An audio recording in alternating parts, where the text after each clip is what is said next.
से हम new Chinese animation series charm of soul pet को स्टार्ट करने जा रहे हैं। इसमें हमें एक ऐसी दुनिया दिखाई गई है जहां लोग मैजिकल बीस्ट के साथ सोल कनेक्शन बनाकर अपनी पावर को बढ़ाते हैं। मैजिकल बीस्ट की पावर बढ़ने के साथ उनका कल्टीवेशन लेवल भी बढ़ जाता है। इन लोगों को सोल पैट ट्रेनर कहा जाता है। इस स्टोरी में हमें हुआंग के स्ट्रगल को दिखाया जाता है। चू फैमिली का यंग मास्टर होता है। यंग फैमिली चू फैमिली को कमजोर करके सभी लोगों को मार रही है। इस टाइम हुआंग अपनी फैमिली से अलग हो गया था, जिससे सबको लगता है कि हुआंग मर चुका है, लेकिन वो अभी जिंदा था और आगे चलकर वो काफी पावरफुल आदमी बन जाएगा और यंग फैमिली से बदला लेगा और वो एक पावरफुल सोल पैट ट्रेनर भी बनेगा। आई होप ये स्टोरी आपको पसंद आएगी। कहानी की शुरुआत में हमें ब्लैक स्काउट ड्रैगन को दिखाया जाता है, जिसे सोल अलायंस ने कैद करके रखा था, लेकिन एक दिन वह उनकी कैद से छूट जाती हैं और अपने पैट को लेकर वहां से भागने लगती हैं।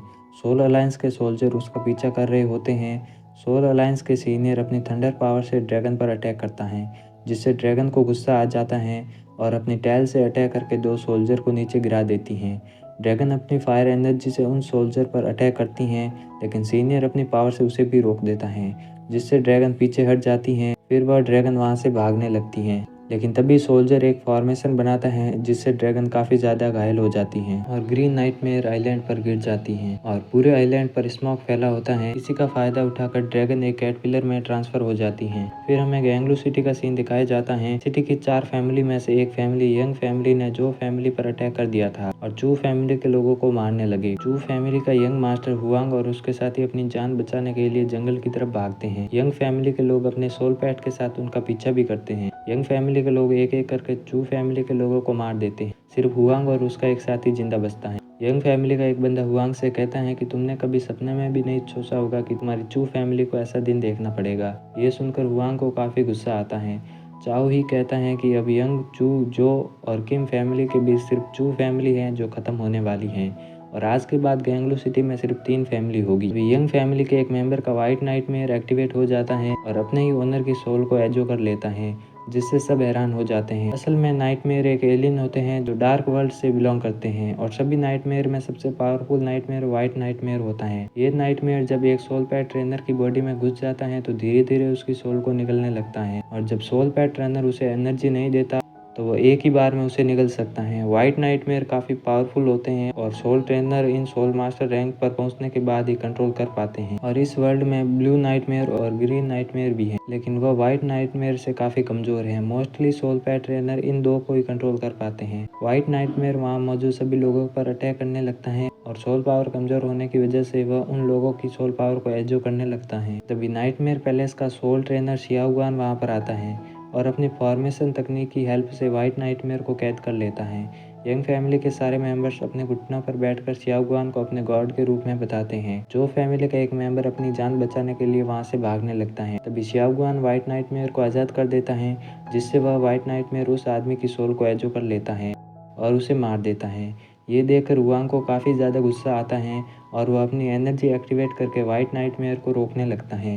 ये देखकर शियाओगुआन चौंक जाता है और व्हाइट नाइटमेयर को हुआंग की बॉडी में ट्रांसफर कर देता है। शियाओगुआन चाओई से कहता है कि व्हाइट नाइटमेयर को ग्रीन नाइटमेयर आइलैंड पर लेकर जाओ और इसके ओनर यानी कि हुआंग के मरने का वेट करो।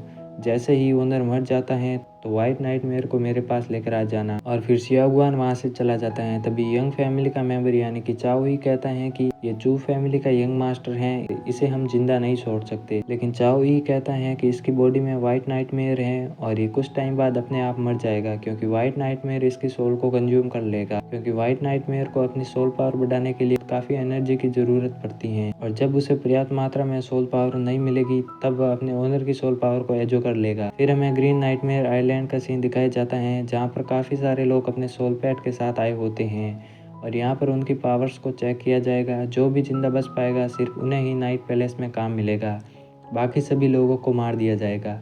हुआंग भी वहां पर पहुंचता है और अब भी वह एक सैलू बनकर अपनी जिंदगी जी रहा होता है। चाओ ही इस आइलैंड का ब्रांड एम्बेसडर होता है। उसी ने सब लोगों को यहाँ पर बुलाया था और अपनी हंटिंग वुल्फ से उन पर हमला करवाता है। सभी लोग अपनी जान बचाने के लिए इधर उधर भागने लगते हैं। ये देखकर चाओ ही बहुत खुश होता है और हंसने लगता है, जिससे हुआंग को काफी गुस्सा आता है। जाओ सिंगमो हुआंग और उसकी दोस्त टिंग्यू को वुल्फ के आगे फेंक देता है ताकि उसकी जान बच सके। वुल्फ हुआंग पर हमला करता है, जिससे हुआंग के गले से चू फैमिली का लॉकेट नीचे गिर जाता है। वुल्फ टिंग्यू को मारने के लिए आगे बढ़ता है पर हुआंग टिंग्यू को बचा लेता है। लेकिन दूसरी साइड से एक और वुल्फ हुआंग की बैग पर अटैक कर देता है, जिससे हुआंग काफ़ी ज़्यादा घायल हो जाता है। ये देखकर चाओई काफ़ी ज़्यादा खुश होता है, लेकिन तभी डैकन वुली बैल बजाकर सभी वुल्फ को अपने ओनर के पास भेज देता है। इससे चाओई काफ़ी गुस्सा होता है और वो गुली को डांटने लगता है। तब गुली कहता है कि रूल्स के अकॉर्डिंग जब आधे लोग मारे जाएंगे तो वुल्फ को उनके ओनर के पास भेज दिया जाएगा। फिर चाओई सभी से कहता है कि कल तुम सभी जंगल में जाकर अपने सोल पैड को ढूंढ सकते हो और 3 महीने बाद डुअल कंपटीशन शुरू होने वाला है, इसलिए सब अपने लिए स्ट्रॉन्ग सोल पैड को ढूंढना और उसे अच्छे से ट्रेन करना, क्योंकि उस कंपटीशन में सिर्फ एक ही जिंदा बच पाएगा। अब हुआंग अपना लॉकेट लेने लगता है, पर सिंगमो अपने पैर के नीचे उसका लॉकेट दबा देता है और कहता है कि मैंने कभी नहीं सोचा था कि चू फैमिली का मेंबर हमारे साथ होगा, और कहता है कि तुम लोगों में बहुत ज़्यादा घमंड है, और फिर वहाँ से चला जाता है, जिससे हुआंग को काफ़ी गुस्सा आता है, लेकिन वह उससे कुछ भी नहीं कहता और अपने रूम में चला जाता है। कुछ टाइम बाद वहाँ पर टिंग्यू आती हैं और हुआंग के घाव पर मेडिसिन लगाने लगती हैं और उसकी जान बचाने के लिए उसे धन्यवाद भी बोलती हैं। हुआंग कहता है कि तुम्हें थैंक्स बोलने की कोई ज़रूरत नहीं है, हम लोग अभी तक सेफ नहीं हैं, तुम्हें हर वक्त अलर्ट रहना होगा वरना तुम मारी जाओगी। टिंग्यू कहती हैं कि तुम सही कह रहे हो, डुअल कंपटीशन में नाइटमेयर भी होंगे जो कि कभी भी हमें मार सकते हैं। हुआंग सोल पैड ढूंढने के लिए रात को ही जंगल की ओर निकल जाता है। हुआंग एक सोल कोर को जंगल के बीच में रख देता है और छिपकर सोल बीस्ट का इंतजार करने लगता है। कुछ टाइम बाद वहाँ पर एक रेड क्लाउड फॉक्स आती हैं, पर वह सोल कोर को लेकर वहाँ से भाग जाती हैं, जिससे हुआंग का एक सोल कोर वेस्ट हो गया था। और वह कहता है कि मुझे समझ नहीं आ रहा कि रेड क्लाउड फॉक्स के सिल्वर मून फॉक्स का हाफ मून मार्क क्यों था। फिर वह एक और कोर को नीचे रख बैठ जाता है। स्काई ड्रैगन जो कि कैटरपिलर में ट्रांसफ़र हो गया था, वह उसके पास आता है तो हुआंग उसे ब्रेड का टुकड़ा खिलाता है, जिससे कैटरपिलर काफ़ी ज़्यादा खुश होता है और हुआंग के शोल्डर पर बैठ जाता है। कुछ टाइम बाद वहाँ पर 9th रैंक का बीस्ट आता है, लेकिन वह काफ़ी ज़्यादा स्ट्रॉन्ग था तो हुआंग उसके पास नहीं जाता और फिर वह बीस्ट वहाँ से चला जाता है। कुछ टाइम बाद वहाँ पर एक ब्लू स्टार फॉक्स आती हैं, उसके सिर पर भी हाफ मून मार्क बना हुआ था और वो भी उस कोर को लेकर वहाँ से भाग जाती है। हुआंग काफ़ी दिनों तक जंगल में अपने सोल पैड को ढूंढ रहा था। कुछ टाइम बाद वहाँ पर एक मूनलाइट फॉक्स आती हैं और उसके सिर पर भी हाफ मून मार्क बना हुआ था। उसे देखकर हुआंग हैरान हो जाता है और कहता है कि हो सकता है कि ये फॉक्स इन मून मार्क की वजह से स्ट्रॉन्ग हो। यह कहकर वह मूनलाइट फॉक्स को अपने ट्रैप के अंदर गिराने की कोशिश करता है, लेकिन वह फॉक्स उसके ट्रैप के अंदर नहीं फंसी। ये देखकर वह काफ़ी हैरान हो जाता है कि मैंने तो 3rd रैंक का ट्रैक बनाया था, पर ये 1st रैंक की फॉक्स उसके अंदर कैद क्यों नहीं हो रही है। तभी मूनलाइट फॉक्स वहाँ से भागने लगती हैं, लेकिन कैटरपिलर अपनी सिल्क की मदद से उसके चारों पैरों को बांध लेता है, जिससे मून फॉक्स नीचे गिर जाती हैं और वह हुआंग पर काफ़ी गुस्सा भी करती हैं। हुआंग को मून फॉक्स के पैर पर चोट का निशान दिखाई देता है। उसे देखकर वह सोचता है कि सोल पैड गाइड बुक में लिखा था रेसल म्यूटेशन सोल पैड अपनी ओरिजिनल रेस का मार्क अपनी बॉडी पर छोड़ते हैं। इसी प्रकार इन फॉक्स के सिर पर मून मार्क था, लेकिन मुझे इन्हें पहचानने में गलती हो गई। अब यह सब सोचकर हुआंग बहुत ज़्यादा खुश होता है, क्योंकि उसे सबसे ज़्यादा रेयर और स्ट्रॉन्ग सोल पैड मिल चुका था और कहता है कि मैं पावरफुल बन जाऊंगा। फिर वह अपनी सोल कॉन्टिनेंट को एक्टिवेट कर लेता है ताकि मून फॉक्स को अपना सोल पेट बना सके, जिससे मून फॉक्स को काफ़ी ज़्यादा गुस्सा आता है। ये देखकर हुआंग को भी काफ़ी बुरा लगता है। फिर वह अपना सोल कॉन्टिनेंट कैंसिल करके मून फॉक्स के ऊपर हाथ रखता है, पर फॉक्स उसके फिंगर को काट लेती हैं, जिससे हुआंग को काफ़ी ज़्यादा दर्द हो रहा था। लेकिन फिर भी वो फॉक्स को समझाने की कोशिश करता है। वो कहता है कि मुझे पता है कि तुम्हें दूसरे लोगों के कंट्रोल में रहना पसंद नहीं है, लेकिन अभी तुम काफ़ी कमज़ोर हो और इस फॉरेस्ट में ज़िंदा नहीं बच पाओगी। अगर तुम मेरी तरह अकेली रहो तो हम दोनों मारे जाएंगे, या अगर तुमने मेरा साथ दिया तो हम दोनों काफ़ी आगे जाएंगे और हम दोनों काफ़ी स्ट्रांग भी बनेंगे। ये सुनकर मून फॉक्स हुआंग के फिंगर को छोड़ देती हैं। हुआंग भी उसके पैरों से सिल्क को हटा देता है और फॉक्स से कहता है कि अगर तुम मेरी मदद करोगी तो मैं तुम्हें वर्ल्ड के टॉप बेस्ट सोल पैट की स्टेज पर लेके जाऊंगा और तुम्हें काफ़ी ताकतवर भी बना दूंगा।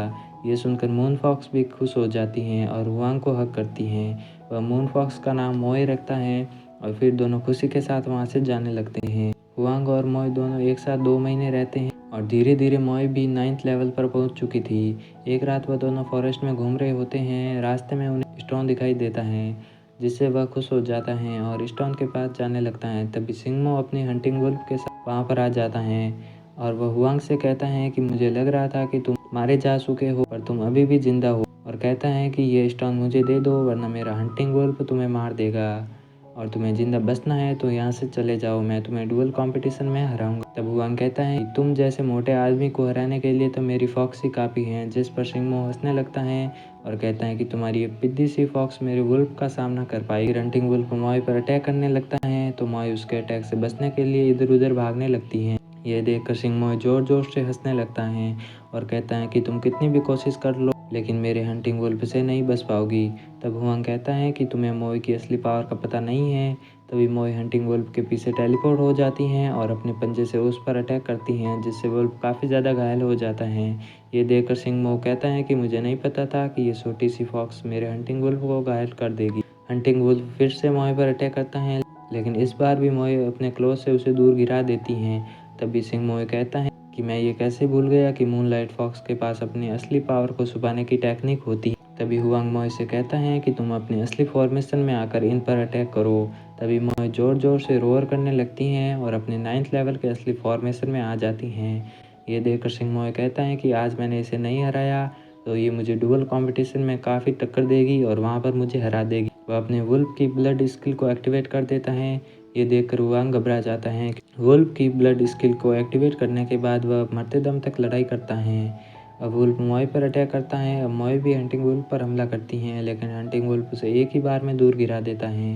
वांग अपनी नाइफ से वुल्फ पर अटैक करने लगता है लेकिन वुल्फ ने उसके हाथ को बाइट कर दिया था और उसकी नाइफ भी दूर गिर गई थी। तभी आसमान से सारे बादल साफ हो गए थे और चांद की रोशनी मोय पर गिरने से मोय की चोट भी ठीक हो गई। ये देखकर सिंगमो घबरा जाता है। सिंगमो अपने वुल्फ को हुआंग को मारने का ऑर्डर देता है लेकिन तभी मोय अपनी मूनलाइट ब्लेड की मदद से वुल्फ को दूर गिरा देती हैं, जिससे वुल्फ की डेथ हो जाती है। सिंगमो की बॉडी से ब्लू नाइटमेयर बाहर निकलता है और उसकी सोल को एजो कर लेता है, जिससे उसकी भी डेथ हो जाती है। ये देखकर हुआंग कहता है कि अगर व्हाइट नाइटमेयर मेरी बॉडी से बाहर निकल गया तो एक दिन मुझे भी मार देगा। लेकिन तभी हुआंग की बॉडी से व्हाइट नाइटमेयर जागने लगता है और इसी के साथ ये एपिसोड यहाँ पर खत्म हो जाता है। अगर वीडियो थोड़ी सी भी पसंद आई हो तो वीडियो को लाइक और चैनल को सब्सक्राइब जरूर करना।